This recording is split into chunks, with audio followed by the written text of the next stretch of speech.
விமான நிலையத்தில் நடைபெற்ற தாக்குதல் சம்பவத்தில் நடிகர் விஜய் சேதுபதி தாக்கல் செய்த மேல்முறையீடு மனுக்களை தள்ளுபடி செய்திருக்கிறது உச்சநீதிமன்றம். இதுகுறித்த கூடுதல் தகவலை எமது செய்தியாளர் வெங்கடேசன் வழங்கிட கேட்கலாம். வெங்கடேசன் வணக்கம். இந்த செய்தி குறித்த முழு விவரம் என்ன வெங்கடேசன்? வணக்கம். கடந்த 2021 ஆண்டு நவம்பர் 2ஆம் தேதி இரவு பெங்களூரு விமான நிலையத்தில் வைத்து தன்னை தாக்கியதாகவும் அவதூறு பேசியதாகவும் நடிகர் விஜய் சேதுபதிக்கு எதிராக சென்னை சைதாப்பேட்டையைச் சேர்ந்த துணை நடிகர் மகாகாந்தி சைதாப்பேட்டை நீதிமன்றத்தில் புகார் மனுவை தாக்கல் செய்திருந்தார்.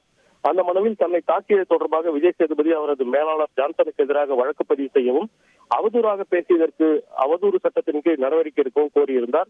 இந்த புகார் மனுவை விசாரித்த சைதாப்பேட்டை நீதிமன்றம் நேரில் ஆஜராகி விளக்கம் அளிக்க நடிகர் விஜய் சேதுபதிக்கு சம்மன் அனுப்ப உத்தரவிட்டிருந்தது.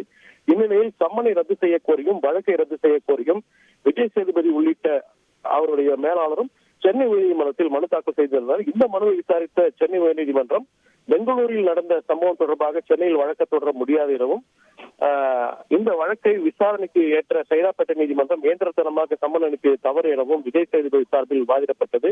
விளம்பர நோக்கத்துடன் 3 கோடி கேட்டுள்ளதால் அதிகப்படியான அபராதத்துடன் இந்த மனுவை ரத்து செய்ய வேண்டும் எனவும் அவர்கள் தரப்பில் வாதிடப்பட்டது.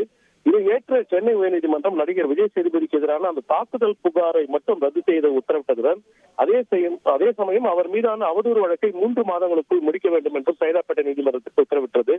இந்த உத்தரவை எதிர்த்துதான் நடிகர் விஜய் சேதுபதி உச்சநீதிமன்றத்தில் ஒரு மேல்முறையீடு மனுவை தாக்கல் செய்திருந்தார்.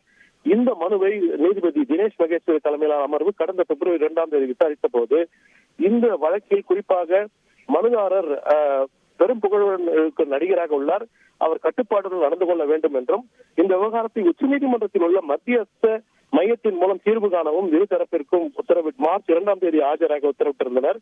இந்நிலையில் இந்த வழக்கு இன்று மீண்டும் விசாரணைக்கு வந்தபோது இந்த மத்தியஸ்த பேச்சுவார்த்தை உடன்பாடு எட்டவில்லை என்றும் எனவே சைதாப்பேட்டை நீதிமன்றத்தில் நடைபெறும் அந்த அவதூறு வழக்கை ரத்து செய்ய வேண்டும் என நடிகர் விஜய் சேதுபதி சார்பில் வாதிடப்பட்டது.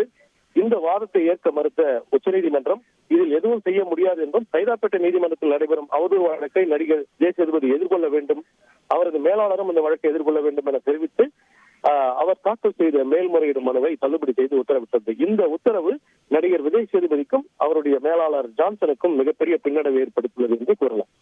கூடுதல் தகவலுக்கு நன்றி வெங்கடேஷ். செய்திகளை உடனுக்குடன் தெரிந்து கொள்ள உடனே சப்ஸ்கிரைப் பண்ணுங்க.